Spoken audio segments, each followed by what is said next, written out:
This video is a quick reference check for the houses with an emphasis on how with each area of life we have protective mechanisms that kick in. From my perspective, it's these protective mechanisms that block our ability to live the way we want to in each part of our life.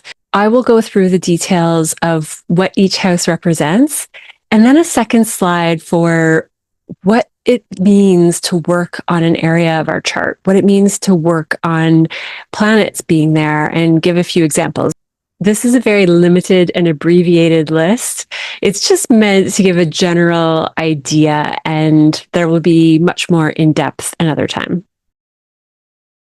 The first house is self. The first house is everything to do with ourselves, and it can access tools and skills from every other part of the chart. This is a default mechanism. It is the tools we were born with to function in this life. We lean on them by default. Qualities found in the first house could be what we step into when we are in a reactive, reflexive, initiating mode in our lives. It rules our appearance. It rules our body. So if something physically happens to us, it happens to the moon or an activation in the first house. And this is where I'll do a little bit of a comparison of the sun, moon, and rising. The first house is also known as the ascendant, the rising sign. It is where the horizon was at the time of each person's birth. This is the most important part in astrology, and I'm going to go over a few distinctions of different chart systems, but all chart systems will use the horizon at the time of birth, and the sun will be either below the horizon or above the horizon, depending on what time you were born. And the top part of the chart is the 10th house axis angle, depending on chart system, but it is the point in the sky where the sun was at its highest on the day you were born. And same thing with the very bottom axis. It is the lowest point in the sky that the sun was the day you were born. And that's the peak of night. This rising ascendant sign is extremely important. It decides who we are in this world, and it is the first house. It is the ascendant. It is who we are. Everything I just described in this list. The sun is more about our vital life force. I think that really the sun gives us a lot of clues to who we truly are at a soul level, at a pure, shining solar light level. What makes us light up? What drives our soul's purpose? What makes us wake up in the morning and want to live and want to go after something? This is the pure essence that you can find in the sun of who we are at a soul level, without a persona, without brown hair, without a specific body type, without specific types of education. If you strip away all of the stuff that we build in our life, there is a childlike essence at the core of who we were before we developed all these skills. That is the sun. And in some ways, there are going to be innate qualities that we were all born with that reflect in the first house, but these are more functional tools, functional qualities. You can think of the sun as just fun, pure joy, what lights you up. It's usually not the tools and the skills we have, though they can be a little muddled. So there is often a lot of confusion and overlap with how these are used. The moon is our emotional lens. It is our emotional responsiveness to the world. And in some ways, our emotions are the trigger to activate different parts of our personalities. If we're feeling certain ways, we are going to lean on certain skills. We're going to lean on certain house systems. So we might go more into the 4th house or the 12th house, where we're nurtured in the 4th house, or where we're resting and dissociating in the 12th house. If we're not feeling good and we're overwhelmed with emotion, we might lean on the skills of our 8th house, where we psychologically process and purge and transform. But the moon is the trigger of pressure in our system that creates an emotional reaction that then creates certain choices that we make in our lives. So you can think of the moon as an emotional meter, and an emotional gauge that has an influence over what we do in the world. The moon placement is going to give a lot of indication of how somebody operates at an emotional level. Someone with a Capricorn moon might be much more slow and steady, same with a Taurus moon, the earth signs, than a Leo moon or a Sagittarius moon that can connect to emotions that are much more amplified and overheated. Not always overheated, but I'll add a little extra here about the elements. When you think about a fire sign, so Leo and Sagittarius are both fire signs, and you combine the moon, which is water, you get fire and water, which is boiling water. It turns into vapor. And this is how pressure changes. It's the same as our weather systems. We have elements that heat up, change structure. That's not what this video is about, but I felt it was helpful in describing some of the differences in how the moon can show up in different signs. The balance of the first house is the first and seventh house, and it is always about self and other. How do we balance our own needs and listen to other people's needs? How do we figure out what's really important to us? That can sometimes be more the second house, but anything that makes you get along with another person. That's the important balance in the first and second house. It can't be all about another person or pleasing another person, and it can't be all about us either. There's a happy middle ground, and that is an ongoing exercise in life. We are always like a teeter-totter, switching to extremes in these axes until the extremes get narrower and narrower. And the goal is not stillness, because stillness would mean death. Life is always in motion, so we are always needing to be on one side of this axis more than the other and finesse that practice. The protective mechanism in the first house is anything that is a tool that prevents us from leaning into authenticity. In early youth, we learn certain adaptive social behaviors that make sure that our needs are getting met. This happens in infancy. We know the behavior that gets our parents' attention, and we know the behavior that doesn't. That changes throughout life as we learn and we nuance our social skills. But what's important in the first house is that we drop the masks, is that we recognize what persona we're putting on to be successful, to fit in, to anything that we are doing in order to gain something rather than just being self. And it's not a complete dropping of that, because these are important tools. We need to use them. We need to be successful in the world. We need to have social skills and connect.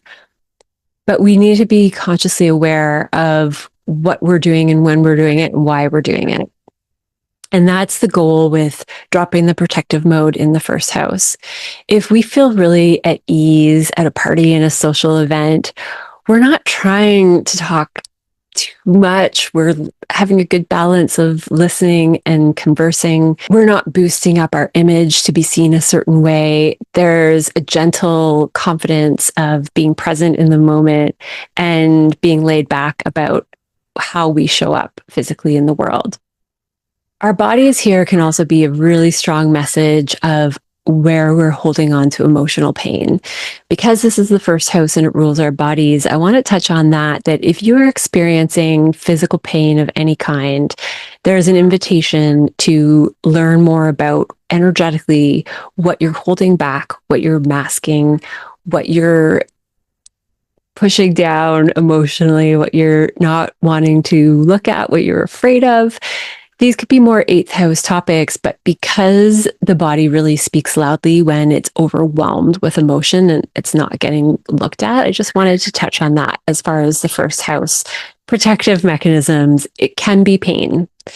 It can be pain that knocks you down completely so that you're not out in the world and risking the very things that you're afraid of. So part of the process when I talk about working on the first house is that we're being really honest about what our fears are of self, what our worries are about how we're perceived. I heard on a Jay Shetty interview recently, and it was about relationship success. And we can only be fully happy in a relationship as accepting of our own differences and another person's differences as we are. This is balancing the 1st and 7th axis. So if we're wanting a relationship or any kind of functional partnership, we want that person to do things with us, be like us, match us on every level. That can be a false sense of validation that we're looking for in the 1st house. Whereas the healthy part is really accepting that there are things we don't like about ourselves. There are things we don't like about other people. There are things that we are not going to share in common with other people, perspectives, activities, whatever it is. And there's both an acceptance of self and a desire to connect anyway. And this is a healthy way to show up in our 1st house. We're not trying to change anything. We're fully accepting and aware of where our limitations are, what we excel at, what we're just average at. There's a grounded presence, an adaptive response. We're able to choose the best course of action rather than subconsciously act in ways that are not quite authentic to us. If we're in a protective state, we're self-oriented, defensive, we can over-justify things, overcompensate, we can hide fully, we might project a false image, and we might default into these unconscious automatic ways of being. When you have planets here by natal chart or you're experiencing transits that are activating your 1st house, these are the things you want to think about. Every time we have a transit to a certain house in the chart, it's an opportunity to activate a new layer of awareness. If there are planets activating our 1st house by transit or by natal chart, certain transits are going to give us an opportunity in life where other people are reflecting something back to us about ourselves, and we get to understand a new layer of ourselves that we didn't see before. Because this happens in layers like the onion, we cannot all of a sudden overnight be aware of absolutely everything about ourselves and the world. Knowledge just doesn't work that way. So it's the transits that go around in cycles and activate different parts of our chart that over the years we gain more and more knowledge of ourselves. So that's how you can think about the 1st house. Any transits or activations here are going to be about learning new ways to step more into an authentic, grounded, conscious presence with other people and not pretending to be something subconsciously that we are not. These so much could be points of unawareness. So it's not that everyone's walking around trying to be someone that they're not. It's that we've just automatically built something in our system that we present with that might not actually be us. If you are aware of some of the 1st house transits you've had or 1st house planets that you have and you strongly agree or have some other perspectives on this information that's been shared, I would love to hear it. Thanks for checking out the 1st house. The 2nd house, this is known as the house of resources. This is Taurus. This is money.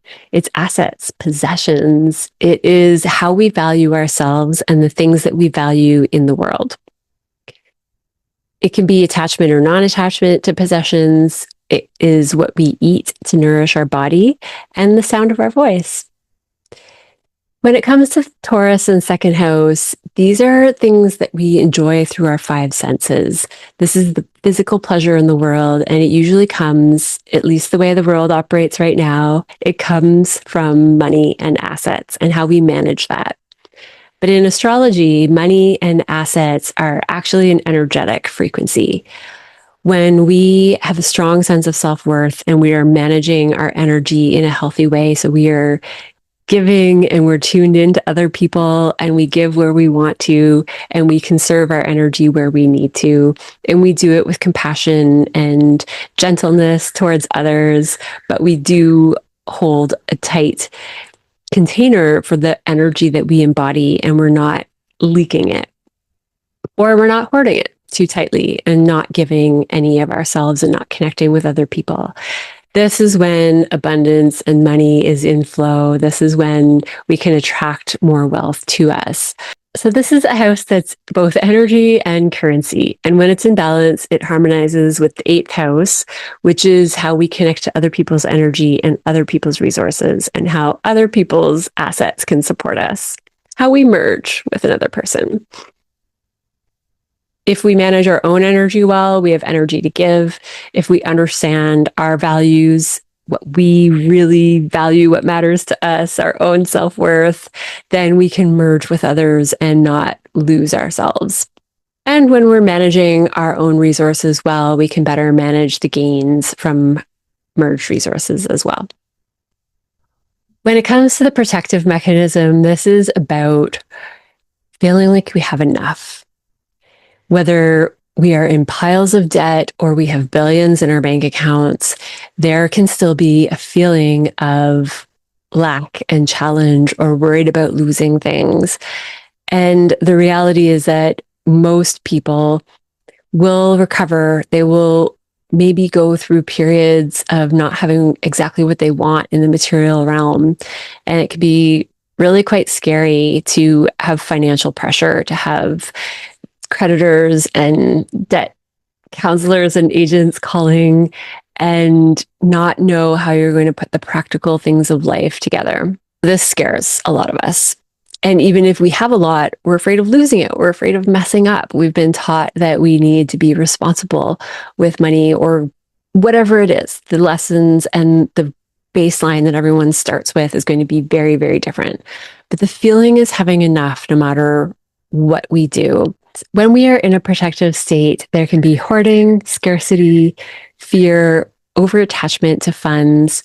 When we're at ease, there's trust, sufficiency, grounded self-esteem. So it means that we're being sufficient with our resources.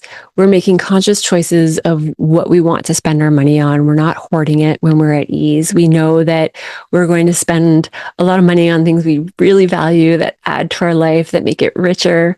Whatever that is for each person, it's going to be different. And you can check the archetype of zodiac that rules this house, and that can give you some indications of what you value in life and what you do want to spend your resources on.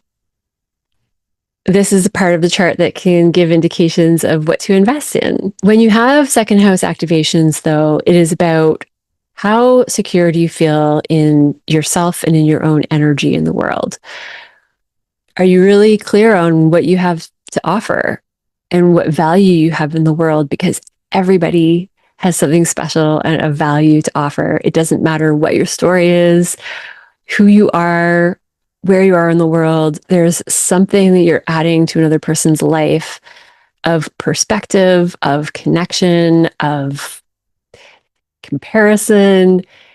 It all helps us learn and grow, and we all have an important role. So when you know what you have to offer and what you're really strong in, you can use that as a focus of your energy, and it will likely be something that will never run dry. So if you know what it is that you have to give that you're really, really good at, and you give lots of it, you're probably going to feel better for giving it, and you're going to have more energy come through than if you held back and didn't give what you are good at. That's part of how this energetic abundance house works as well, is that when we're giving in the ways that work for us, we get so much energy back. If you've been feeling that in your life in any way, let me know in the comments. It'd be really fun to hear how you feel when you share certain things in your life that actually give you energy back, versus there are probably other things in your life that when you share, you feel drained and you regret it and you would have rather kept those things to yourself. Those can be indications of how we measure what we value, what we're willing to share with other people and what we're not, and what we need to keep for ourselves. So this house is about regulating energy. When you have transits to this house, think about what you might be running as a subconscious protective mechanism with managing your energy and what you would like to choose moving forward. And this is just bit by bit. So every time there's a transit, you might be consciously aware of one new thing that you have of value to share with the world and something you value greatly that you don't want to share, and add that to your list of second house awarenesses and growth and development. The third house is communication, transportation, short distance travel, markets, merchants, salesmen, primary school, learning abilities, intellectual processing, how we use our minds to process religious practices. This is more of an ancient Hellenistic piece. Practical mental application to accomplish what we aim to do. Siblings, relatives, neighbors, friends, all the complicated relationships that come with short distance and not necessarily people that we choose, but they're people that are just close to our lives by proximity, and they're there. And they're there sometimes to help us and sometimes for lessons. These days, this is a lot of social media, books, news, information, technology, the internet. This would be sales skills. This would be how you use your mind to connect communication-wise with other people as a skill. This is something that we can learn throughout life and develop and work on. It's important in connecting with people. The third house also rules hands and chickens. As a side note, I started focusing on more this year because I was feeding chickens for a little while, and it was a third house transit. So if you work with your hands, you'll find that in the third house too. If you work with vehicles, if you work with social media. The key here for balance, and this is where how we use our minds to process religious practices, is that it's really about the functional mind on a daily basis. And on the polar opposite, you have the ninth house, which is your higher perspective of the world, higher education. It is your belief systems, your spiritual practices, really a bird's eye view of how the world works that you've put together through personal experience.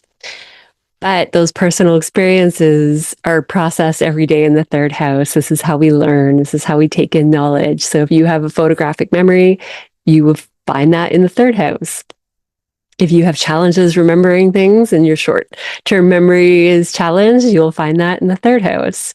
The protective mechanism in the third house is using a sense of knowledge or communication to advance or compare ourselves in unhealthy ways. So it's using a know-it-all type of attitude to protect the ego. So you might overdevelop your learning skills and you know a little bit of everything and you can talk about everything, and it's a wonderful skill. But if you're in a protective mechanism, it could come across as just throwing out information that's actually not relevant in the moment because you're trying to prove something.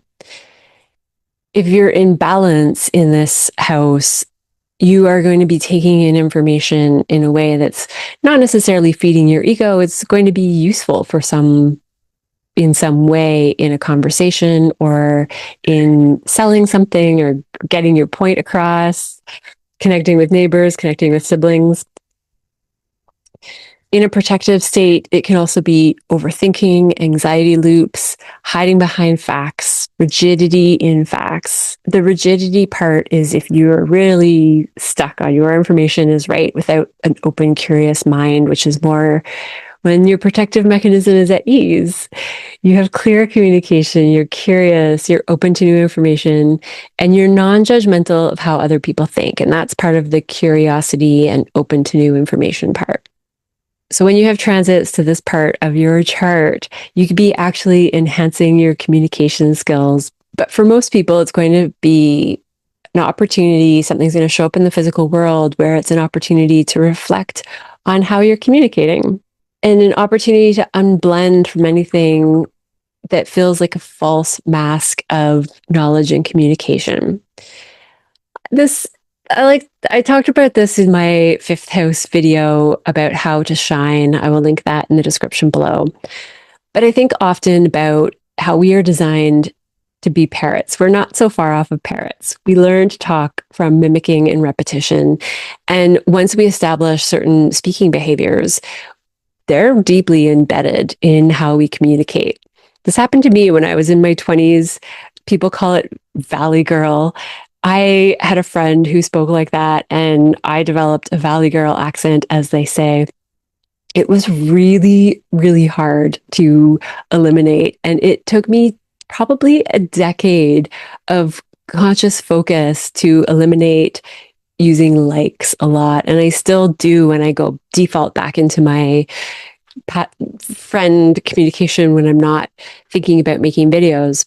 My process was that I would stop myself when I noticed myself saying it by default, and then I would reverse a bit what I was saying and repeat it with the way that I wanted to say something so that my brain would try to adapt a new way. And there's still lots of layers for us to go. We are always evolving communication and our awareness of how we communicate and tweaking and adding new things that help us get better at connecting with other people, help other people receive the words that we're saying, because connection can only happen if there's some reception to what we're saying. It's not just from whatever we say. It has to be well received. It has to be actually heard. So if the way that we speak or the tone or the energy we're coming on with is not of something that someone can take in, it's kind of pointless. So transits here give an opportunity to unblend from these mimicking habits, pay attention to some of the things that we're saying, the way that we're learning, the way that we're taking information in. This is who we are around and the media we take in. If you are listening to certain types of social media or you're around certain types of people, there is a part that's just going to naturally mimic. And so you also, when third house transits happen, you want to take a really good look at who is around you that you are going to naturally start to absorb and copy their energy, because that's how we're designed. And what news and information and media are you taking in that could activate a mimicking response in you that you might not want?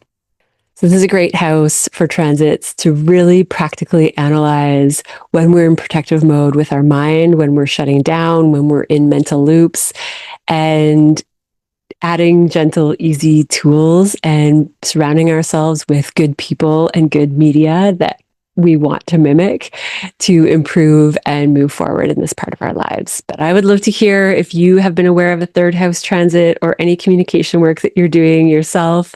How do you switch those habits? Do you have any tricks? Are you like me, where you find that it takes a really long time to change speaking habits and mental habits? It's actual work. And that's what these transits to the third house can be really helpful for. The fourth house is all about home, family. This is the house of Cancer. This is our inner world, our foundation of our chart. This is the place that the sun was at its lowest below the horizon on the day that we were born. This is the place where we grew up, the family we were raised in, our family lineage. This can be land, farming, agriculture, crops, cultivation, anything that is a foundation and a base of land. Home decoration and renovating is found here, changing homes, a family business, or anything home related. This is our place of safety and nurturing first and foremost. This should be an example, and any planets here will represent our response to nurturing and compassion and feeling cared for at a home level, at an inner world level. And this is the emotional security in life. And I like to compare it to Taurus being the financial security, the security to get what we want out of life and to get food and our needs met. But the fourth house is about our emotional security, our emotional needs getting met. As a protective mechanism, there are so many ways that this could play out. Any planet or transit in the fourth house is going to give us another layer of information of how we're operating in the world, with a sense of safety and nurturing or without. Do we have a safe place to retreat to in our actual home or in ourselves? Can we receive love and nurturing from other people? Do we have close people that are family, that are chosen family, that are a soft spot to rest at the end of the day? This can be the place of parents and our response to our parents. So depending on what type of nurturing you had in your home upbringing, whether that was present or maybe even not at all, is going to dictate how your fourth house shows up and how you react or relate to transits that show up in your fourth house. So if you're in a protective state, this can be emotional regression, abandonment fear. You can have attachment issues show up here, as well as the seventh house. If you're in a protective state, you might not want to leave the home at all. A safe place might be being all alone in your own home, or you can have an overdrive of need to connect with other people, that you need other people to make you feel safe and nurtured and not able to do that within. And like I said, there are lots of different ways that this can show up in our lives when we feel safe or when we don't. It's the fourth house where we also hold a lot of repressed emotions. So we might not fully open up the emotional gates. The fourth house is, by classic position, the house of Cancer, and that is ruled by the moon. And the moon is our emotional gauge. And if we have fear of opening up emotionally, there can be a lot that's, as we say, exiled into the fourth house. But this can also be clues when we have fourth house activations as to how to connect with these exiled emotional parts of ourselves. And the more that we develop an inner sense of safety, the more we feel emotionally anchored in the world, and we feel free to express appropriate emotion when the moment calls for it. We also are capable of taking time alone and going into emotional feelings and connecting with our own emotional realms and understanding what cues they're trying to give us. Our emotions are a language that we want to figure out, and it's in the fourth house that we have the opportunity to do that. As we go through this process, there's also an element of reparenting that happens. And this is because this is the house of nurturing, we are self-nurturing and reparenting all the time. There's no end to that. It's part of how we evolve into present adult people. We're constantly coaching the little younger, energetic, emotional parts of ourselves that have big fears of losing nurturing and attachment and family and connection. And regardless of what our present moment connections look like, we want to constantly remind those younger parts of ourselves that maybe we have exiled because they're too scared and they're too sensitive. But it's the fourth house process that we go through, that we remind our emotional body every day that we are in this present moment and we're capable of moving through whatever we are moving through because we're actually doing it. No matter what's going on around us, no matter what we're facing, we are handling it in some capacity. And the more we pay attention to what's going on, the better our ability to handle and trust that we can handle things in the future. This also has a lot to do with ancestral patterns, and these are subconscious. This is the epigenetics that we inherit. This is the stuff that is at a very cellular level passed down to us through our parents' parents, and their parents. And as I hear, it goes back 5 generations to create actual change in that cellular epigenetic expression. But it comes from understanding the fourth house really well. It comes from understanding what planets you have here and why, and how you operate as a result of your upbringing and everything you've experienced in life and everything that your family has experienced prior to your life. I would love to hear if you've had fourth house transits that really stand out and what you're working on with your inner world, what archetypes represent here. This can give you clues as to what your protective mechanisms are in the fourth house and how to work with the archetype shown in the fourth house, or 2 archetypes if that's the case for your chart, and move forward in a way that feels good to you, that feels safe. The 5th house is play. It is authenticity, dating. This is where we shine like the sun. This is the house of Leo. It is the initial spark of meeting someone new. Creative expression as it applies to the unique light that each of us has and embodies. This is similar to the 2nd house, but this is more without an agenda in the 5th house. Whereas the 2nd house light, we have an agenda of sharing our assets and sharing our energy. And the 5th house is quite similar in that way, but we're not doing it with the idea of any type of exchange. It's pure creativity. It's pure fun. It's life force. It is our actual children if we have them. And even with sports, there can be an agenda of winning or losing. And when we're at our most childlike essence, we don't care about winning or losing. We're there just to play. And so the 5th house transits are about getting back to that in some way.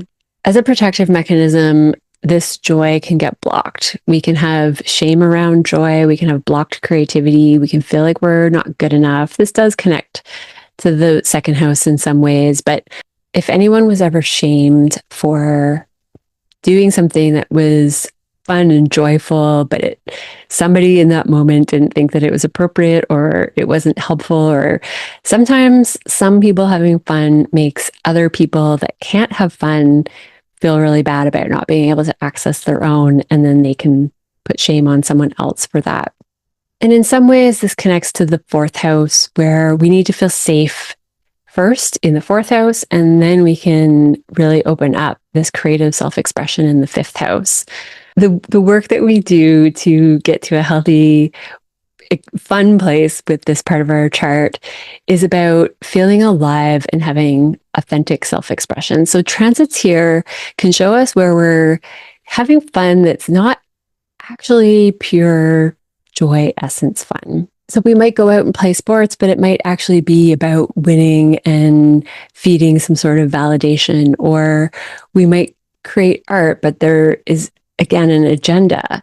And what we want to look for is, what do we create and how do we feel and what do we choose for play when we actually have no agenda at all? Or if we can't access that fun, spontaneity, wanting to play part of ourselves, if there's shame that's blocking it, then it's about looking at ways that we might think we're having fun, but they're actually not connecting to this pure light. So watching television, there can be doses of that that's really fun, but it can be an expression that's more Neptunian, that is masking the ability to really play and have joy.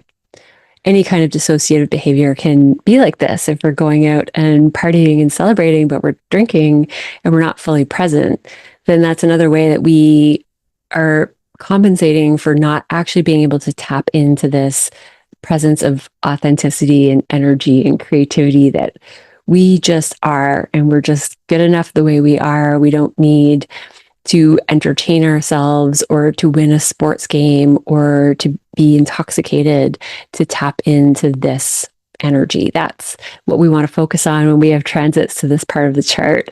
What's blocking true fun? What's showing up in your life as fun that might not really be you? What are you been doing for fun that is actually forcing you to have fun or assisting you to have fun, and it's not your true essence? I made a whole video called How to Shine, and it's all about authenticity and the fifth house and sun placements. So I will link that one below. But if you have anything to add about Leo fifth house qualities and how you've tapped into more of an authentic way of having fun than what we did growing up, because that's part of, we have more authentic fun when we're children, but then getting into our 20s, there are different expectations, and often substances are part of that. And that's something we need to unblend from and rework as we change and reconnect to the most childlike parts of ourselves. Would love to hear what you think in the comments. It's always so much fun seeing those there. And now let's get into the sixth house. The sixth house is work, health, routines, habits, coworkers, employees, mundane daily tasks. This is where we actively work on our lives. We serve ourselves, we serve others. We do what it takes to function in this world, to be successful at work, to be healthy in our bodies, to have a clean house. This is driving kids to their sports. This is all the mundane tasks that we do, and this is habits. So we might have a habit of waking up in the morning and doing a certain routine. And when we have transits to the sixth house, we are given an opportunity to examine our habits, examine things that we do every day at work, going to yoga. Are they helpful habits? Are they helpful routines? Are they effective ways of using our energy? Or are they potentially just busy for the sake of busy? The sixth house can also be about fixing things and a need for perfection. Sometimes those can get out of hand and sometimes be false representations of functioning and being productive. Sometimes there's too much going on and it actually takes away from productivity. The balancing point here is the 12th house, where you have rest and relaxation and meditation and sleep even. So where are you putting effective amount of work in, and how much rest are you getting, and where can you meet in the middle? Only dead fish go with the flow. David Swenson wrote a book on that. Pisces in the 12th house is all about going with the flow, but the 6th house is about creating work that benefits life and feeds energy in some way, in a healthy way, typically. So the protective mechanisms are the perfectionists, the fixers, the caretakers, anything that you're overdoing for validation, for a sense of self-worth, for feeling like if we just do everything correctly, we're going to avoid problems and pain. So this can be being overly diligent with hygiene, personal care, exercise. The exercise can sometimes be in the 5th house. Somebody who is OCD and compulsive about organization and having everything in a proper order, that can be a depletion of energy over time. And it comes from a protective mechanism of feeling like if one ball drops, everything's going to fall apart. So that's where we lean into the 12th house of Pisces, where there's a bit more trust that we can do just enough work. Whatever that means for us, it's going to be different for each person. So protective state could also be burnout, self-criticism. And when at ease, there's sustainable care and devotion without self-erasure. So sustainable care is something that you can do for a long period of time that doesn't burn you out. And devotion without self-erasure is an ability to really devote to a cause, devote to our health, but it doesn't take away other parts of our lives that we need to enjoy, like the 5th house where there's play. So planets or transits here mean that through work and health and routine, we uncover what's more helpful to service, what's protective and overdrive and might be burning us out, what's wasteful use of time, habits that are harmful. This can be also a protective mechanism when we have unhealthy habits that distract us from work that needs to get done, avoiding tasks. And that could be a need to balance the 12th and 6th axis as well. And by witnessing our daily actions, we're able to figure out what is more authentic to us. So that's what's going to happen when we have transits and activations. We're going to be given opportunities to analyze what is covering who we truly are, what is essential quality care for ourselves and other people, and what is overdoing it to compensate for something else. What is busyness and perfection covering? What is avoidance covering? Do you feel overwhelmed with the tasks that you have at hand? A lot of us do these days. And it's prioritizing and being okay with what falls to the side. We don't have to do everything, but we have to do what really matters to us. And we can check the 2nd house for what we value and make sure that our 6th house is aligned with our values. But I would love to hear from you guys who has a stacked 6th house, who's gone through big 6th house transits, maybe a Pluto transit. What have you found that you were able to uncover a more authentic version of you by reworking 6th house habits, routines, health, work? This could be the house of workaholics. So if you are avoiding life and feeling like productivity is enough, there might be other parts of life that are suffering. But I would love to hear how this is showing up. It's so much fun to see these real life experiences in the comments. So thank you for that. And now the 7th house. The 7th house is all about other and partnerships. This is the house that opposes the 1st house, us, and this is where other people reflect back to us a part of ourselves. That's what relationships and contract relationships are really all about. It's that they're here to help us learn more about ourselves and see ourselves through the interactions of another. These are significant partnerships, contracts, marriage, committed relationships. Libra is the 7th house archetype, and it's also about justice and fairness, which is what relationships are supposed to be about: equality, finding that really healthy, happy middle ground between two energies. Karmic relationships and soul contracts can be really important people that may not be a marriage partner or a business partner, which is something that can also show up here. But they are people that walk through life with us that really help us learn something about ourselves that we wouldn't have otherwise. And this is really about balancing self with other and needs of each person within a relationship. The protective mechanism is over-attachment and under-attachment, self-focused versus other, enmeshed and codependent. If we are afraid of being alone or we're lacking in other parts of the chart, we can merge too much with another person to fill an energetic void that we haven't figured out yet. Or we can be completely afraid to bond and connect and be seen and be in any kind of commitment with another person. I'm going to get into the 8th house next, which is more about the deep merging. But just at a contractual bonding level, people have different protective mechanisms around how much or how little they want to connect and commit with other people. Protectors can show up that create really strong boundaries or that project all of the stuff that's going on inside of us onto another person so that we don't have to look at and reorganize and work through our own stuff. We can look for validation and self-worth through another person. We can allow partnerships and the people we surround ourselves with to define us or give us a sense of value and place in the world when we really want to figure that out for ourselves is the balance of the 1st and 7th axis. A protective state here could be people-pleasing, complete withdrawal, control. When we're at ease in the 7th house and we've created healthy balance with self and other, there's mutuality, there's clear relating, and there's harmony. And also probably real committed love.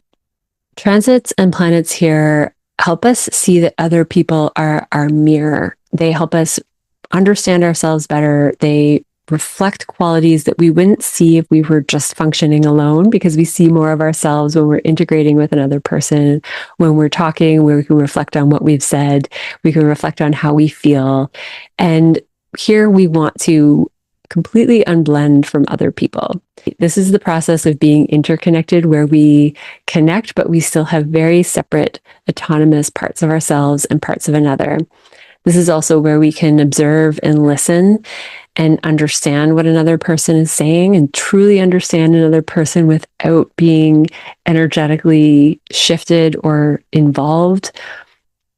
Our worth and our perspectives don't have to change because someone else's are different.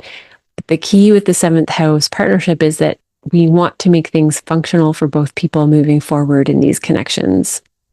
We want to uncover any projections that we're having. So this is a house where transits come along, and anytime you look at someone else that you think, oh, I really love and admire that quality, or I really don't like that quality, this is actually more information about what we want to look at within ourselves than necessarily the other person. We want to choose to a certain degree who we spend a lot of time with. That's really important. We want to choose people that are like us. But in life, people just show up. We don't always have a choice of who our bosses are, who our neighbors are, and who some of these significant long-term relationships can be. This is a house where if you are repeatedly experiencing the same personality type, then transits coming along to the 7th house can inflame that and show you where the energetic pattern is in self that is attracting a certain type of reflection so that we can continue to unfold more about who we are. So it's heavily about uncovering projection and very much about healthy merging without blending with another person, having an autonomy that is healthy for both people, and really seeing and listening to the needs of another person at the same time and figuring out that middle ground. It never stops. That's the still point. If we were perfectly in the middle, we would not be alive. There's always going to be a wobble and a movement of trying to find harmony with other people in the world.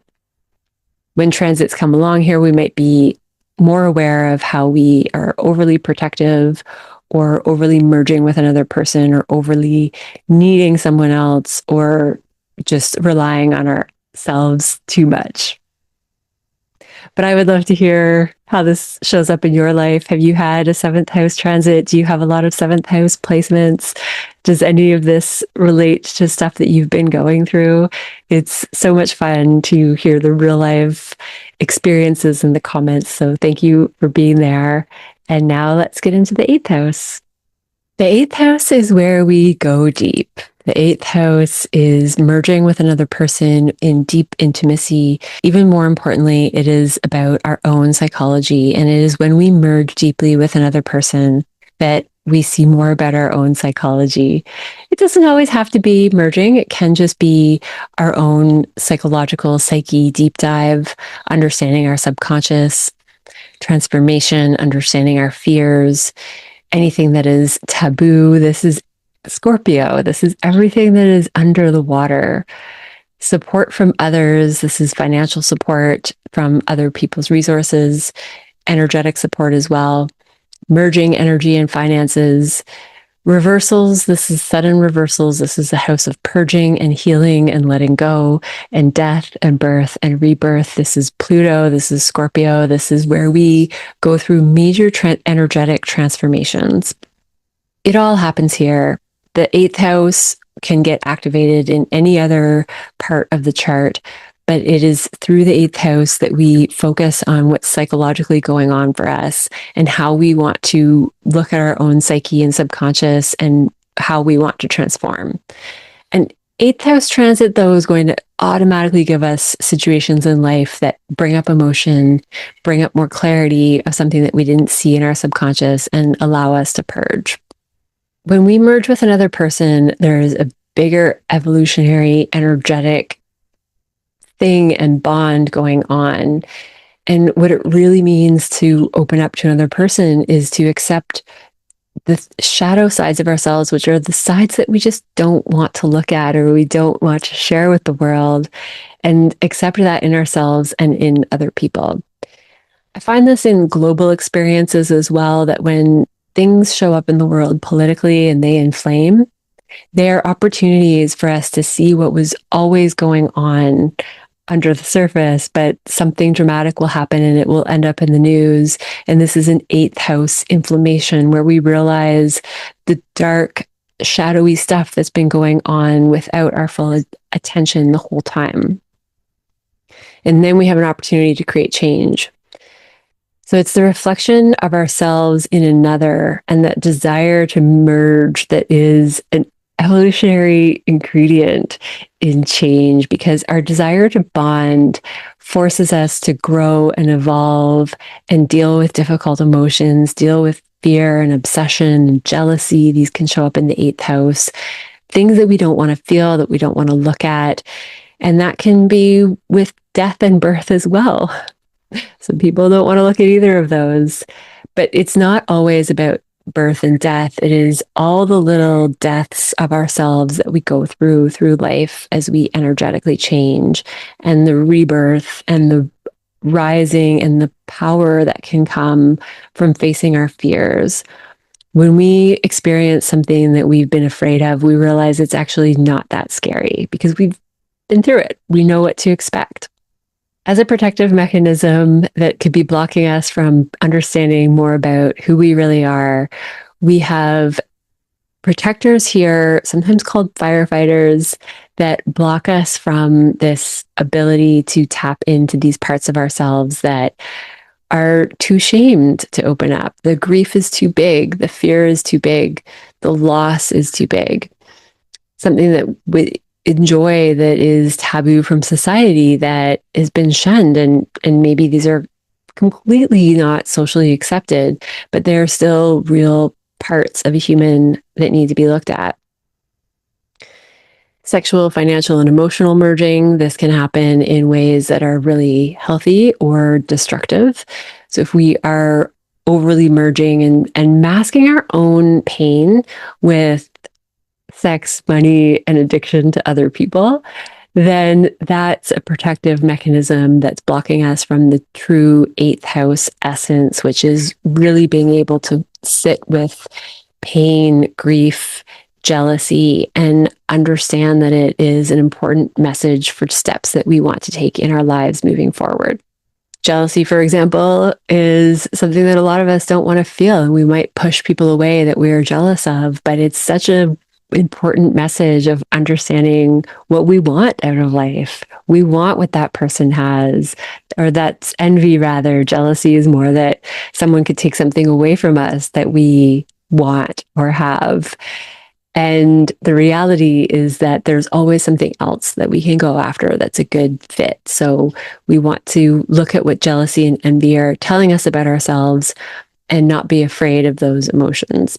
Firefighters are protective parts of ourselves that when something is emotional is queued up in us unexpectedly and we don't want to feel it, we can numb, we can distract ourselves, we could go into obsession over certain things rather than realizing what's truly missing that is underneath those feelings of obsession or numbing. In a protective state, the eighth house can be compulsion, avoidance, intensity, power struggles are here, control. Power and a sense of control in the world can mask a lot of other more uncomfortable emotions where we feel weak or incapable or like we're going to lose something if we don't take a powerful move or control over a situation.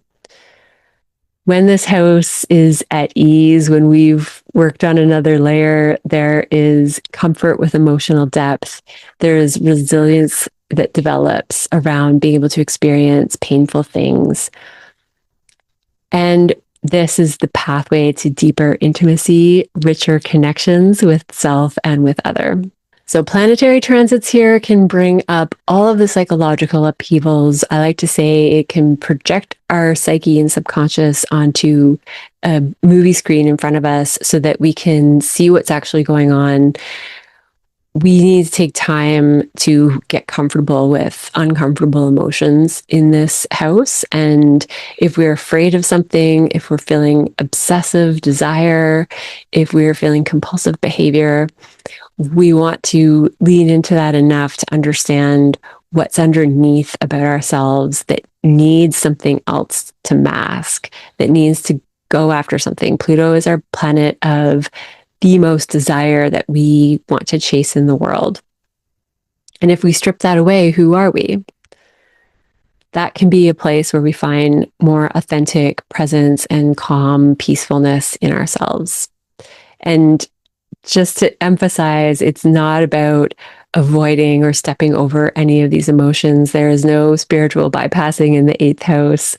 There can be, that can be a protective mechanism too.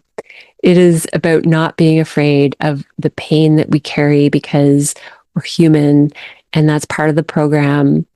For every emotion that's enjoyable, there is a counterpart emotion that might not be so enjoyable, and we need the spectrum of both to feel. If we eliminate the painful emotions, we reduce the joyful emotions as well.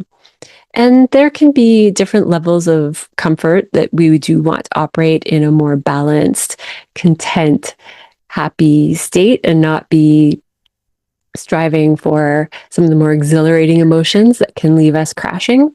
But it's through this eighth house that we go through that balancing process. So if you're having a transit here or you have a lot of planets here and you experience loss, pain, fear, intimacy that could be any kind of intimacy, it could be obsessive, we could fully emerge, we could fear intimacy. We have an opportunity to understand our own psyche, have more transformation, have more acceptance in what we're made up of, because everybody's made up of all of these very complex parts.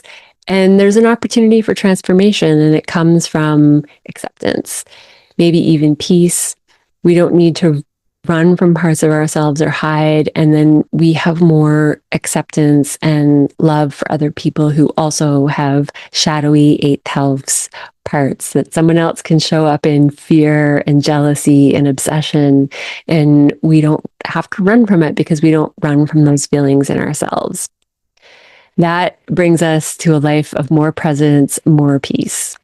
I would love to hear from you if you've had eighth house transits, if you have eighth house placements, if you have a strong Pluto or Scorpio. What have you gone through? Do you find that going through these emotions actually does bring more peace and resilience to life? We're not meant to be resilient in the way of having an armor and walking through life like a robot that doesn't feel. It's more that we're ready to embrace the waves that come at us in these deep emotional realms of Scorpio. But thanks for chatting with me in the comments and sharing these real life experiences. It really makes these videos come alive. And now let's get into the ninth house. The ninth house. This is the house of Sagittarius. This is the wisdom we gain in life from experience. This is known as foreign places, foreign people, foreign experiences that are not innate to us, that we go out and often seek, and then we integrate a new belief system and perspective of the world. It includes higher learning, especially academic learning, spiritual explorations, travel and spiritual pilgrimages, and these put together, again, a new belief system. Once we acquire wisdom, and this is the third and ninth house axis. So the third house, the Gemini house, this is about just taking in information. And then when we create a mindset and a perspective and a deep knowing and understanding, because we've actually experienced things, not just read it in books like Gemini, then we become teachers. We teach. It's the ninth house where we might have teachers and gurus come into our lives that help expand our beliefs and perspectives of the world. This is a house of publishing. I like to call it knowledge with purpose because it is packaged into something that propels our life forward. It gives us purpose. Travel for exploration, and again, going to foreign places, seeing foreign people, experiencing life as we have not yet experienced before. That's the ninth house. We seek new experiences to expand our wisdom, and it's exhilarating. Jupiter is the ruler of Sagittarius, and Jupiter expands everything. It's excitement and optimism.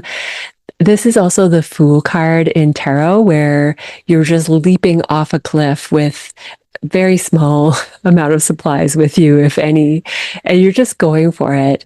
There is a deep desire that is built into most of us, and this will be found in the Sagittarius part of your chart, the ninth house or Jupiter.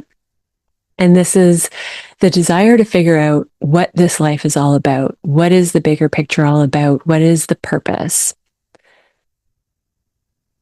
Once we figure this out, we can help other people figure it out. That's how we become teachers. But this could also be actual academic teachers and publishing and everything connected with putting our ideas out into the world. And when it's balanced, we have the accurate data. We've gathered enough information in Gemini, and we can put it into something that makes sense for the moment. And I say for the moment because in my experience, knowledge is accurate the day we use it, the day we make sense of it, and the next day something else can change that. And we need to make room and stay open to that, especially with how quickly our world is changing these days. The protective mechanism here is about hiding behind knowledge. There can be a pompous energy with Jupiter where we know it all. We are the ultimate wisdom. We can mask a sense of inferiority or not knowing, or we can skip steps of thinking that we know something because we make assumptions. And this happens at a subconscious level. This is the protective mechanism that's built into us to try and make sense of things, but sometimes it leaps over important facts or it misses pieces. And we can think we're right about something, but we're actually missing a big part of the story. And that's the thing with foreign places and people in the ninth house, is that everyone has a different perspective, a different belief system about the world, and they all hold truth. So how do we know that ours is absolutely true? We need to make room for all of them. That's the absolute truth. And that could be found more in the house of Pisces, and I will get there. But that is everything, everywhere, all at once. That's Pisces. It is the ultimate truth. But this is the search for truth. And we can really mask a lot of inferiority that we feel in our lives by thinking that knowledge and wisdom is going to save us. It's similar to the sixth house or the seventh house, where we think that if we do everything right in the sixth house and we are perfect, then life will be easier. Or if we have a partner in the seventh house, then life will be easier. In the ninth house, it is we are wise and then life is easier. We have all the knowledge, but the reality is that there is still unexpected stuff. We don't know everything. And we need to leave room for what we don't know. When we are in a protective state in the ninth house, there can be spiritual bypassing, superiority. When we're at ease, there's a gentle wisdom and a sense of strength in our perspective that we know is for us. We're deeply integrated in it, but we know that there's room for other people's perspectives as well. When transits happen in the ninth house, this is an opportunity to look more deeply at the knowledge that we have, the wisdom and the things that we think about the world. Are they true? Is there room for opening up our perspective more, for expanding our beliefs, for gaining new knowledge, and especially new experiences? A lot of ninth house planets mean that you have an incarnation, if this is your birth chart, where you're focused on experiencing things to understand more about the world and yourself. Anyone who has transits to the ninth house, this will be moments in life where you throw yourself into a new experience in order to feel something different, to be different, and to continue to expand who we are. We are not designed to stay the same. And the ninth house is where we create actual expansion through experiences and knowledge and understanding more and more about the world. I would love to hear from you if you've had a ninth house transit, or you have a lot of ninth house or heavy Sagittarius. Do you find that you thrive in new experiences and throwing yourself into something foreign that is not innate to you? And does that add a richness to your personality, your perspective on life? Do you feel an open-mindedness or a protective mechanism of closed-mindedness, that your perspective is the safe perspective and that's where you want to stay? Other people in our lives can hold that too and be reflections to how we take in knowledge and how open we are to other people. It's important to be discerning. It's important to create our own perspective and our own wisdom and our own understanding of the world. We have to make room for other people to have the same as well. But I would love to hear what your experiences have been like. It really is so much fun to have the real life information added to this in the comments. So thank you for that. And now let's get into the 10th house. The 10th house is all about career, public visibility, authority, leadership, our public image, the status that we hold, whether that's marriage or work, how we feel about status. Success and achievements can be found in the 10th house, recognition for work we do, societal rules and constructs. This is by archetype, the house of Capricorn. This is the area of life that we learn how to operate out in the world, how to achieve what we want. Marriage status can show up here, work status, how we relate to societal rules and structure. This is where we create a foundation for ourselves, a step-by-step process that is like climbing the ladder to where we want to go. This is how we follow societal rules that are already there. Capricorn and the 10th house are societal structures that keep us safe.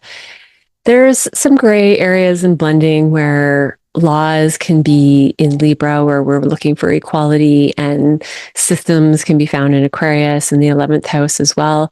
But 10th house is more about the hard structure, the political government that we have in place, how that works, that we have to stop at stop signs and an intersection in certain countries.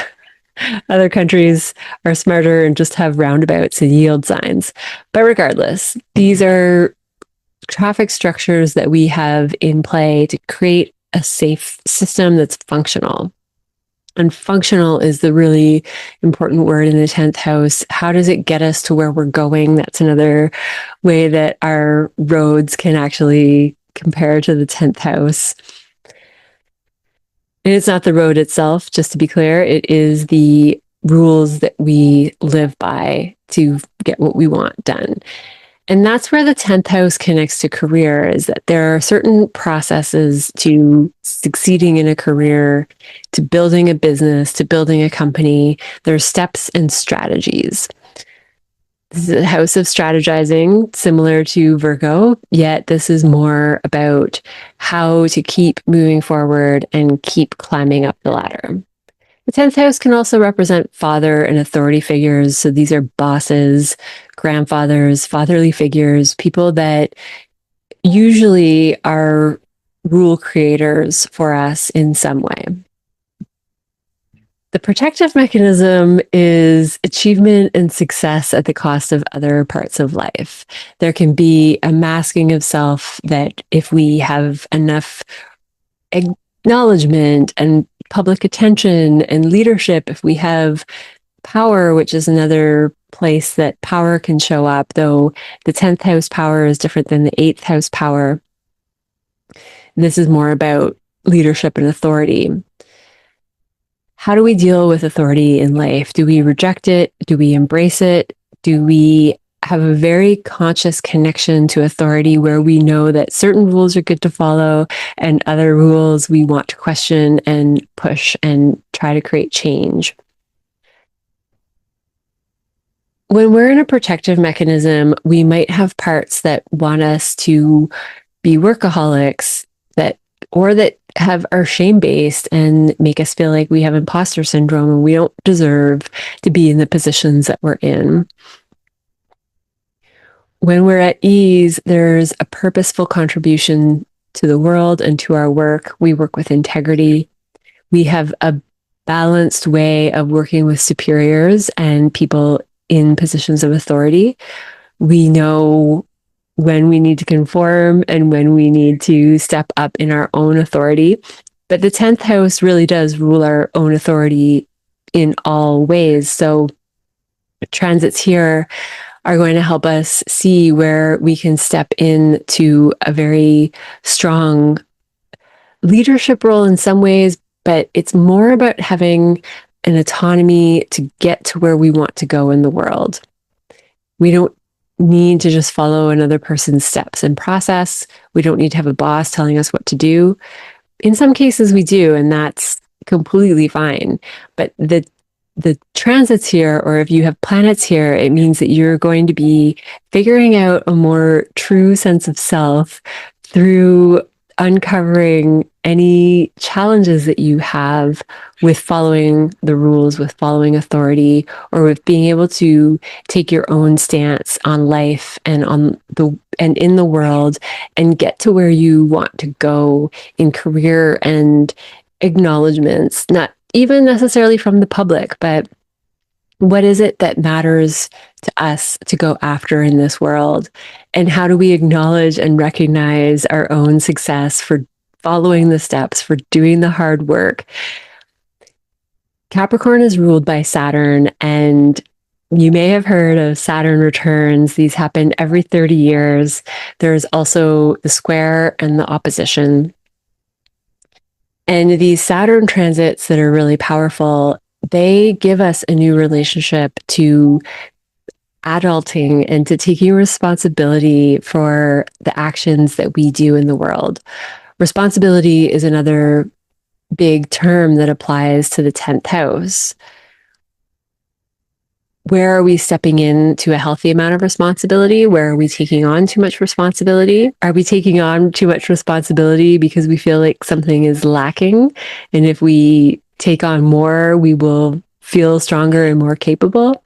That might be true in some cases, and it might be an exercise platform to develop responsibility in our lives, but there's a healthy balance. And the balance is with the fourth house of home and family, and then who we are out in the world with work and responsibilities and career achievement, and how we step into an inner authority that gets us to the places we want to go. How do we take a break and be with the people we love, rest, self-nurture? We need to find a balance of both. And if we're overachieving or we're pushing too much into one side of the fourth house or the 10th house, there's probably a protective mechanism that feels like we're not capable.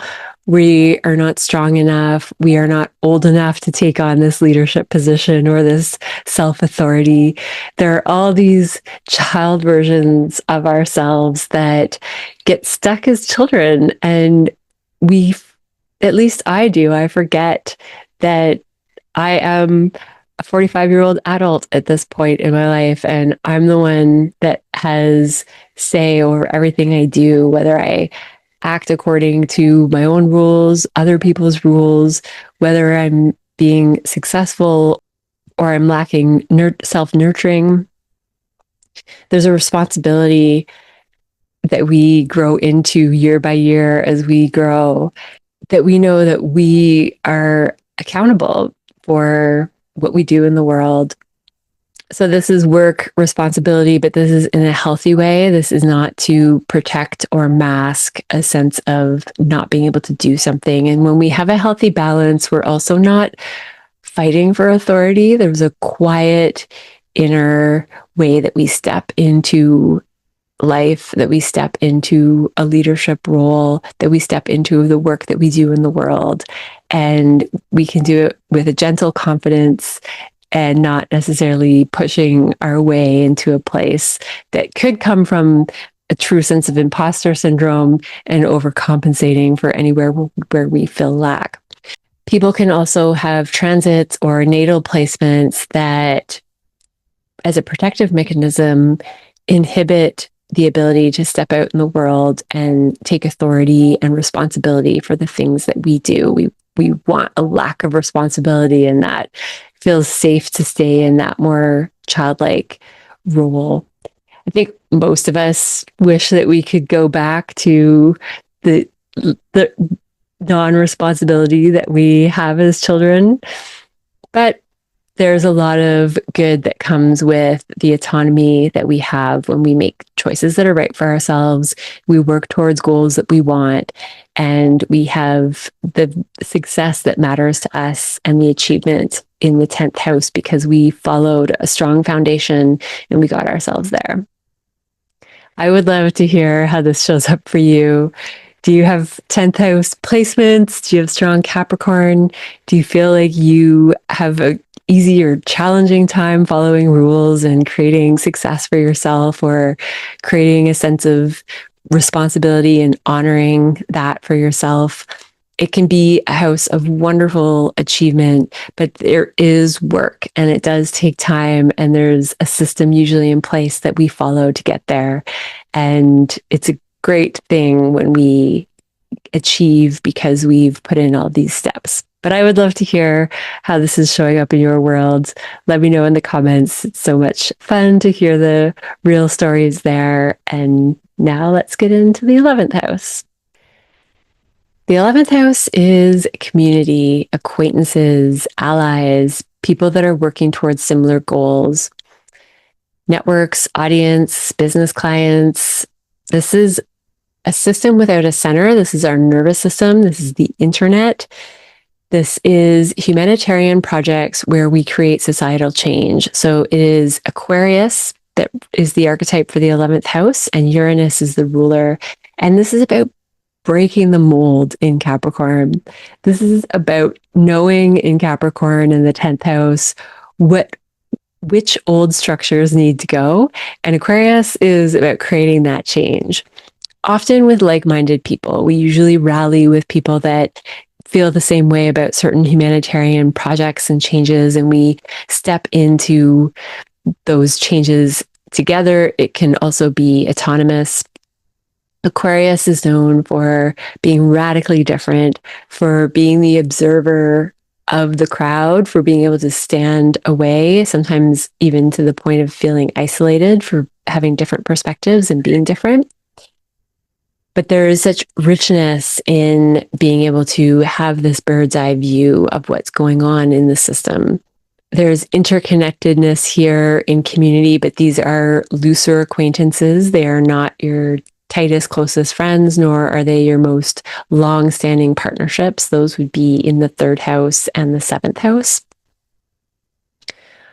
But they're people that help us along the way. They are our networks online. They are like-minded communities, yoga groups. There are actual communities, and neighbors are the people in close proximity. But the 11th house is people that are more at a distance, but still the crowds that connect in our lives. When we're balancing this axis, it is the 5th and the 11th house of self and being seen by the crowd, but also knowing that there are other people as well. It's just not all about self. Like in Leo, it's about the group. It is about a shared vision. It is about merging with people and creating something that works for the whole system, as well as recognizing that everyone is unique and individual. The protective mechanism in the 11th house is blending with society as a social identity, or radical change for the sake of change and blowing things up, but not having the grounded acceptance that some systems need to stay the same and some could change. This would be just wanting to blow everything up and change everything. There can be struggles around feeling connected in groups when there are protective mechanisms here. So a protective mechanism could also keep you separate from the group, or over-identifying with ideals of the group and collective ways of being. These are parts of our psyche that manage inclusion and exclusion. So if you are someone that always feels included, or someone that always feels excluded, or somewhere in the middle, there could be parts of our psyche and younger versions of self that are stuck in limiting beliefs around connection and community. When this house is balanced and healthy and at ease, there's authentic contribution to the system. There's alignment with shared visions. You know which communities and groups are right for you and good for you, and you're working towards something creative usually, or for positive change. But there is a consciousness that you know where you're going and why you're going in that direction with these people. When there's protection going on, there can be too much rigidity, too much pride in groups that we're a part of. We can boost our egos with the people we surround ourselves with, or the numbers of people in our audience, the amount of followers you have online. This is masking something else that we don't want to look at in our psyche. This is boosting with a false sense of connection that is not really what matters to us at the heart and soul level. So we need balance of these looser 11th house acquaintances with 7th house important committed relationships, and 4th house people that feel like family and nurturing and home, and 3rd house friends where we can really chit chat and gain ideas and gain new knowledge and understand life differently. The 11th house can be a bit cold. These acquaintances and communities are people we say hi to at a party and have small talk with, and then say goodbye after 10 minutes and have a every 6 month or every 3 month catch up, or even once a year, depending on how often you see some of these acquaintances or groups. A healthy expression of 11th house groups would be if you're part of a choir. You have a shared goal, you harmonize, you sing together, you keep it pretty superficial. It's about singing. It has a shared goal. It's transformational. It's healthy. It's change. It moves energy through your bodies and collectively, or same thing with a yoga community. But there is a container and a limit and a purpose. And that is different than just wanting to challenge every system for the sake of it. I mean, those are two very different examples, but the 11th house can represent so many different things that there is really just a little bit of everything to talk about here. The important thing is the intentionality around a group and the awareness and presence around what you're moving towards. And acquaintances that we see at a party every 6 months or once a year, there's value in that. There's value in chipper short conversations, and maybe you're at parties that have themes where you get to dress up and be playful, and there's a shared goal at this party. So it's not that casual, superficial communities are not rich in their own meaning. We need this lightness of community sometimes, and just like the 5th house, with fun without an agenda. The 11th house has an agenda, but it's also just, it doesn't have to be the depth and the core emotions of some of the other water sign houses. Like Scorpio, we just can't go deep in the 8th house all the time. We have other elements like the Aquarius air element that's inventive and different and new and radical and connects communities on a light, sometimes light. It's not necessary to just go deep with everyone. With the protective state, there's something to consider around alienation or overconformity. And when you're at ease, you want to think about the reality of what these communities offer and not making a sense of self connected to this community. But 11th house people, I would love to hear how this fits for you, or if you have a strong Aquarius or you've been through some of these transits lately. How has the 11th house networks and communities helped you have a more clear understanding of who you really are, your authentic self? Is it through communities that you have different parts of yourself that get to be expressed? We can't do that with the same people all the time with our committed partnerships and close friends. Sometimes we need more variety, and that's in the 11th house. And that helps us understand different variety parts of within ourselves. It's so much fun hearing these real life expressions in the comments. So thank you so much for sharing that there. And now let's get into the 12th house. The 12th house is everything that is energetic. It is spirit. It is called the cosmic womb, where energy brews before it takes form. This is where we are all connected. Everything is one. There is unconditional love. This is where things can be hidden from us in the 12th house, things we don't see, like the energetic world, most of us, yet. Loss and dissolving. The 12th house is known to dissolve back into the abyss of the energetic state.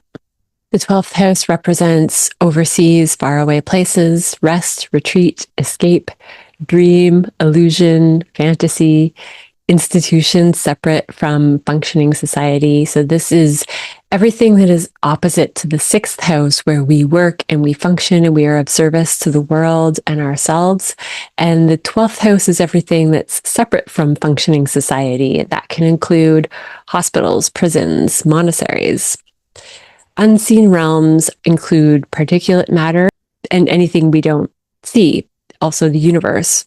The largeness of everything and all-encompassing. And particulate matter, this is things that are airborne. So viruses, when we boil water and it turns into steam and vapor, this can be off-gassing from plastics. Pisces is the archetype for the 12th house, and it also rules oceans, because oceans are all one around the world and the earth. The 12th house is a mystery. It's sometimes even hard to tune into with cognitive mind. It can be felt because it's a water sign. or it's interpreted with our senses rather than logic. So when we smell odors in the air, or we catch a virus. Protective mechanisms in the 12th house are all about dissociation. When we dissociate from what's really happening, when we create fantasy and idealism, which is part of the 12th house. The 12th house in Pisces includes creating film and art, and it's creating a world that doesn't exist through something else. And it can also be where we dissociate from what is real, which is in Virgo with when we have too much work, we can collapse and go into the 12th house and either be actually sick. The 12th and 6th house axes both rule illness in some way. It's just that the 12th house is when illness takes full hold, that we are fully out of commission, we are forced to rest. And the thing with the 12th house rest is that it is where we actually do the most healing. There is a reason that we get so taxed that our systems completely shut down, whether that's emotional overwhelm or the things we have to do in life overwhelm. We need rest. And if we don't take it, we'll be forced to take it. The 12th house is also considered to be a place of karmic rest. If you have a lot of 12th house placements, you could be going through a period of life where this whole incarnation is about rest. People that have lives that are, unfortunately, as we see it on Earth, tied to hospitals or prisons or monasteries, and they are secluded from the world. This has been said to be a spiritual rest stage where we are here on Earth, we are present in some way, but we are not incurring any more karma, we're not participating, we're taking a break. And then we'll probably take on a bigger incarnation in the next life. But the rest house is very important.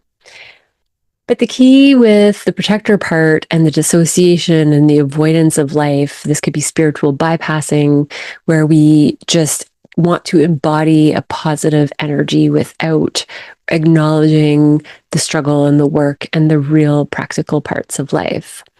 We just love to live in meditation all the time and live hidden away from the world. But the 6th house and 12th house axis ask us to blend somewhere in the middle.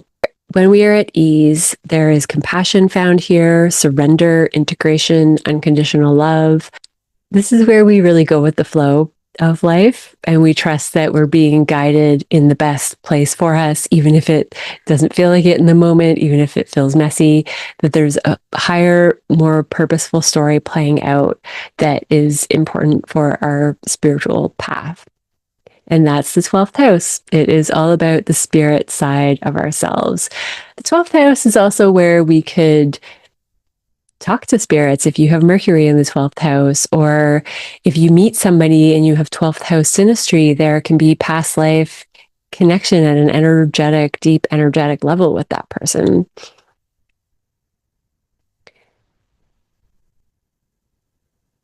But again, back to protective mechanisms, this is about dissociating versus being present and knowing when to do both, because there is definitely a time to tune out and watch amazing movies and put ourselves into worlds that don't exist necessarily in this practical earth. But there are other times where we need to go to the grind, go to the gym, brush our teeth, and do all the 6th house stuff. So it's finding that perfect balance in the middle. And knowing when we're tapping into unhealthy avoidance, and it can be so automatic in this house. We dissociate without even realizing. And sometimes it's easier to see in other people if you watch other people, that you can bring something up and they automatically look away and change the topic and all of a sudden just completely dismiss. But it's not that they were consciously doing that. It's more likely that the brain intervened, did not want to discuss what was being discussed, or does not want to look at what's being looked at, and switches off.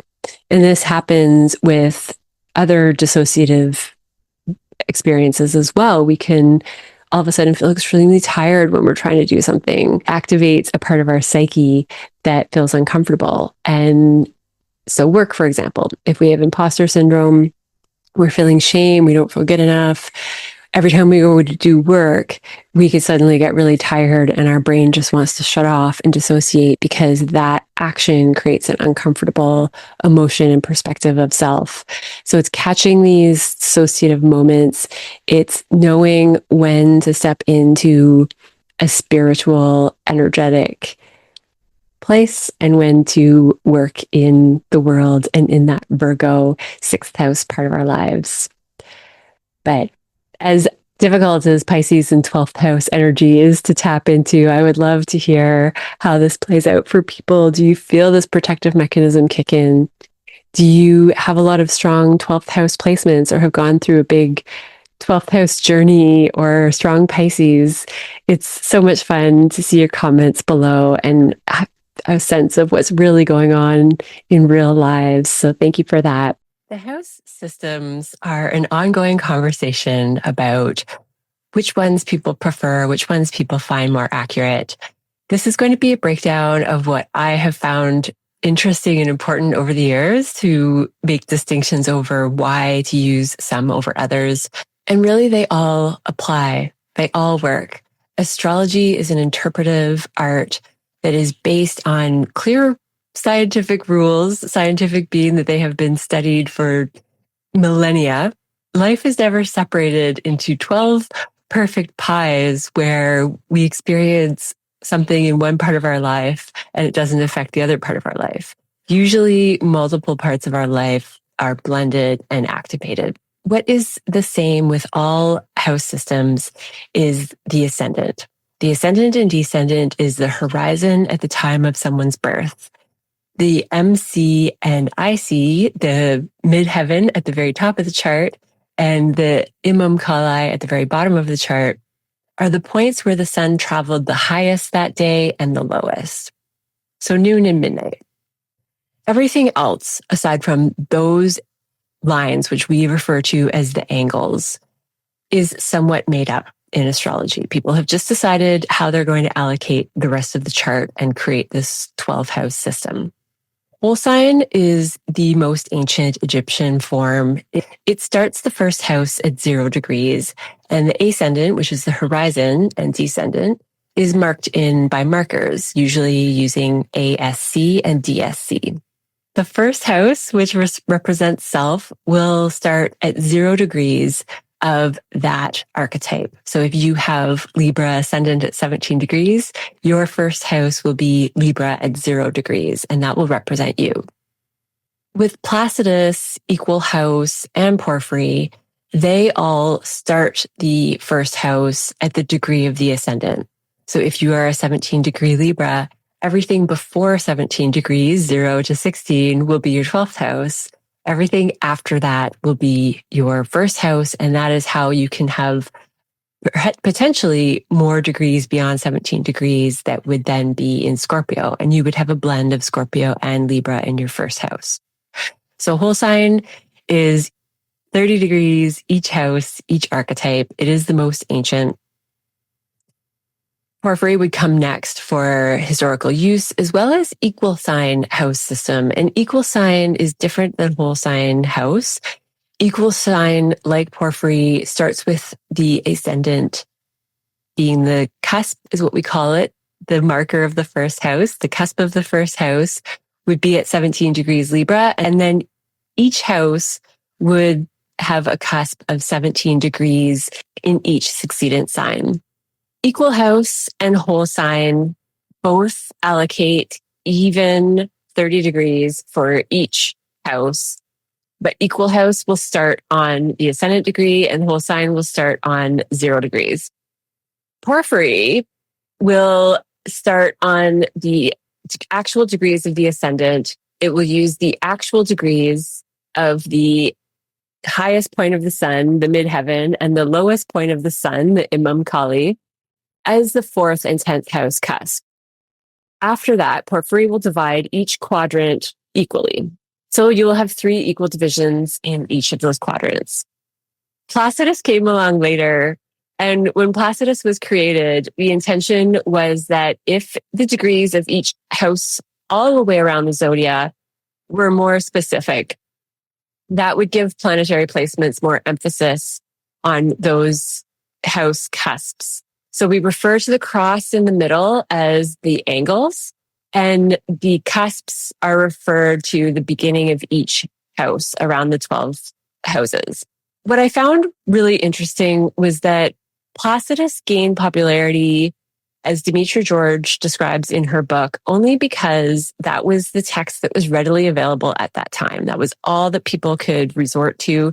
And all of a sudden, everyone started using it over whole sign and porphyry and equal house. Koch, I just mentioned here as a 20th century, more modern approach as well. I don't use it. I don't know a lot about it, but it is one of the more popular ones. So I just wanted to at least list it.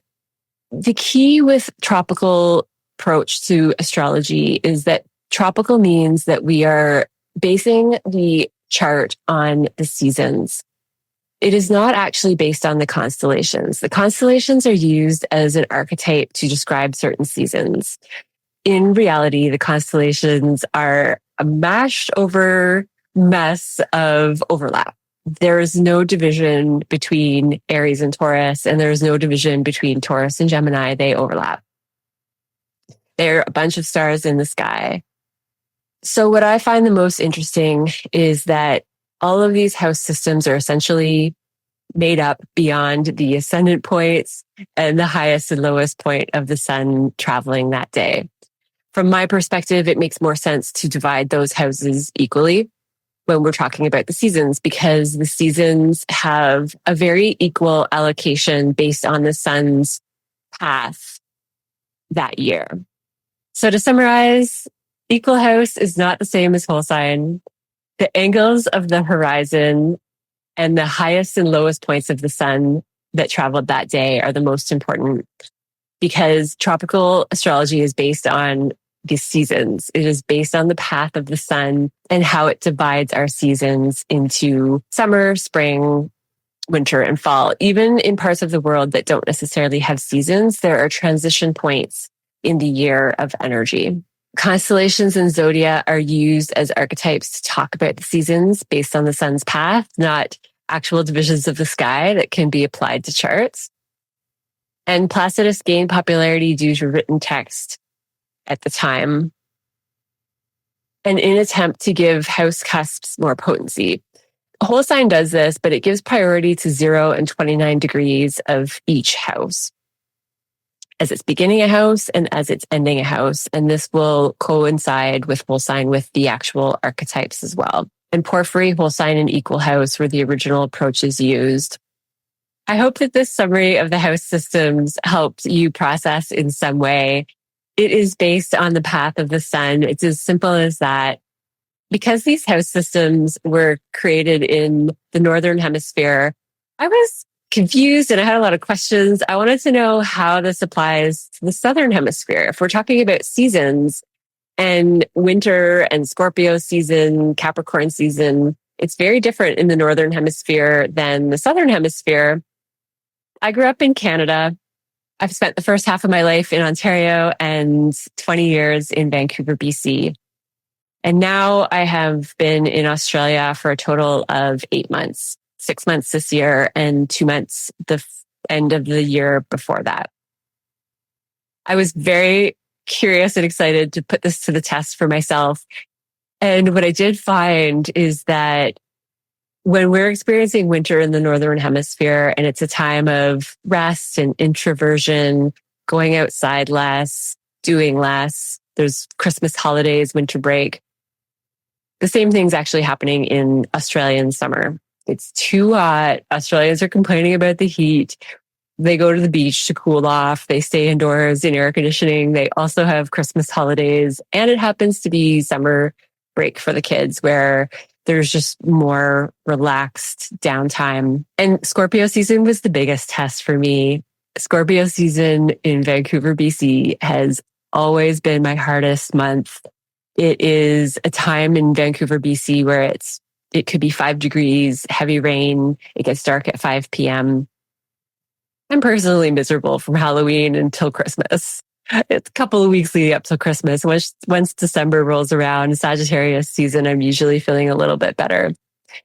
Turns out I feel the exact same way in Australia. When it's spring, the days are getting longer, the weather is actually ideal.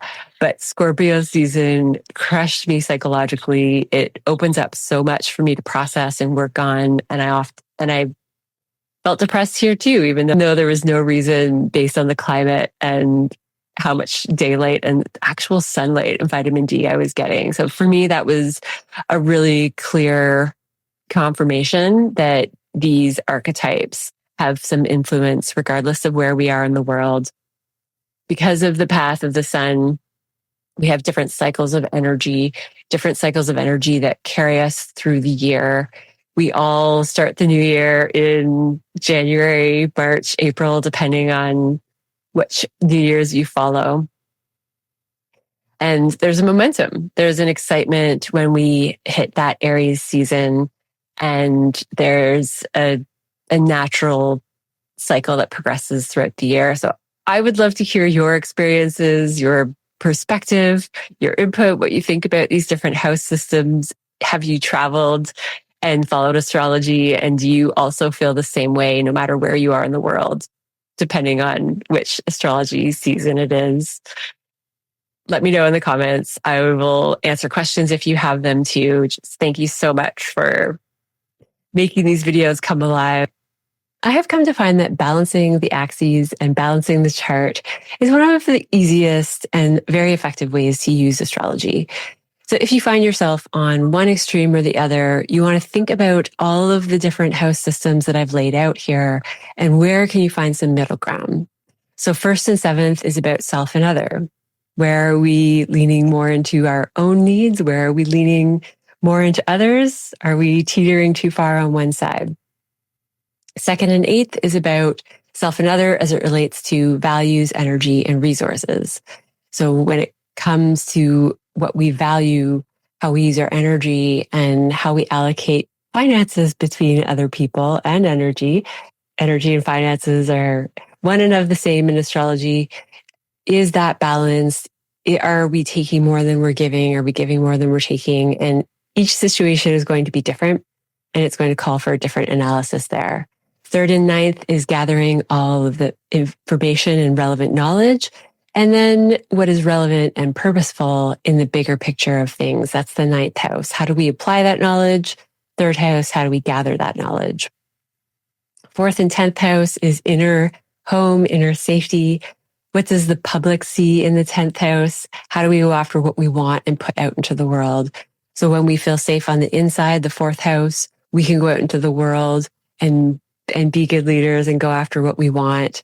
There's some balance of hiding out inside the home to feel safe and going out into the world and overachieving to feel safe, which is not true safety either. 5 and 10th is freedom to be oneself and freedom to connect with others as their true authentic self. So the balance again is self and other here. Really the whole bottom half of the chart is self, 1 through 6 houses, and 7 through 12th house relates more to other people and who we are out in the world as a general rule. So with the 5th and 11th, always consider, are you letting other people be themselves? Are we acting in a way that honors who we really are? Are we having fun? Are we connecting with people even though we feel different and unique, each of us in our own right? 6th and 12th is work and rest. Service and meditation. Are we getting enough rest? Are we doing what we should do out in the world? What's our work ethic like? How are we at solving problems and navigating real physical earthly stuff? Where do we get that knowledge from? Are we leaning into our intuition? Are we connecting with energetic realms? Are we sleeping? Are we resting? A brief summary on those because I do think they're so important, and I will be revisiting that all along the way. Thank you so much for checking out this video. I hope it was helpful, informative. I hope it's a nice, easy, quick resource and guide to look back on with other topics that I bring up that might be more house related for your specific sign. I'll see you next time.